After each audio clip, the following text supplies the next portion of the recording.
Olá, queridos irmãos e irmãs, está no ar o programa Palavra da Salvação. Hoje é sexta-feira, estamos na 15ª semana do Tempo Comum e vamos meditar no Evangelho de Mateus, no capítulo 12, versículos 1 a 8. Naquele tempo, Jesus passou no meio de uma plantação num dia de sábado. Seus discípulos tinham fome e começaram a apanhar espigas para comer. Vendo isso, os fariseus disseram-lhe: Olha, os teus discípulos estão fazendo o que não é permitido fazer em dia de sábado. Jesus respondeu-lhes: Nunca lestes o que fez Davi, quando ele e seus companheiros sentiram fome? Como entrou na casa de Deus e todos comeram os pães da oferenda, que nem a ele nem aos seus companheiros era permitido comer, mas unicamente aos sacerdotes? Ou nunca lestes na lei que em dia de sábado no templo os sacerdotes violam o sábado sem contrair culpa alguma? Ora, eu vos digo, aqui está quem é maior que o templo.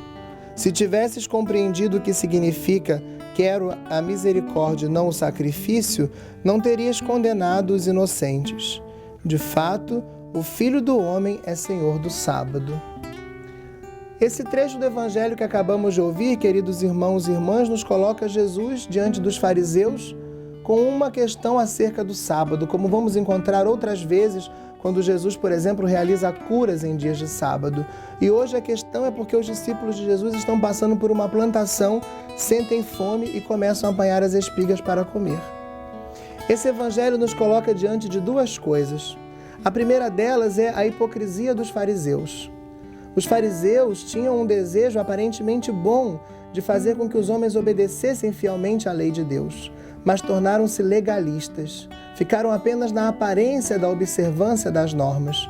Aqui não se tratava de descumprir o repouso sabático por qualquer motivo, mas apenas de colher espigas para poder saciar a própria fome. E é isso que Jesus deflagra, mostrando como eles interpretam de maneira equivocada a lei. Como querendo fazer com que a lei seja observada, eles acabam justamente por contrariar o princípio da própria lei, que é criar uma comunhão com Deus. E o segundo elemento que podemos destacar dentro desse evangelho é que Jesus se apresenta como o verdadeiro intérprete da lei. Ele é maior que o templo. Se no templo os sacerdotes, no sábado, podem realizar o sacrifício sem contrair culpa alguma porque estão trabalhando em dia de sábado, ali está diante dos fariseus quem é maior que o templo. Jesus é maior que tudo porque ele é verdadeiramente Deus.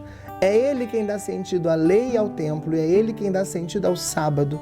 Por isso ele pode interpretar o modo como se deve ou não se deve observar o sábado. O Senhor Jesus se revela verdadeiramente como o Senhor, como o verdadeiro intérprete da palavra, como o Senhor do sábado, como o Senhor do templo, verdadeiramente como Deus que veio para nos mostrar o caminho da salvação e para nos fazer interpretar corretamente o que até então já nos tinha sido revelado. Queridos irmãos e irmãs, peçamos ao Senhor que nos ajude a também na nossa vida cristã nos libertarmos do legalismo, a observarmos corretamente os mandamentos, mas a termos cuidado ao andarmos sob esse fio de navalha, para não sermos legalistas e trairmos assim o verdadeiro espírito da obediência dos mandamentos, que é a comunhão com o Senhor. Receba hoje a bênção do Senhor e que ela chegue até você cheia da força do Espírito, porque é o Espírito Santo do Senhor que nos ajuda a verdadeiramente viver as belas coisas da nossa fé. O Senhor esteja convosco, que desça e permaneça sobre você e todos os seus a bênção de Deus Todo-Poderoso, Pai, Filho e Espírito Santo. Amém.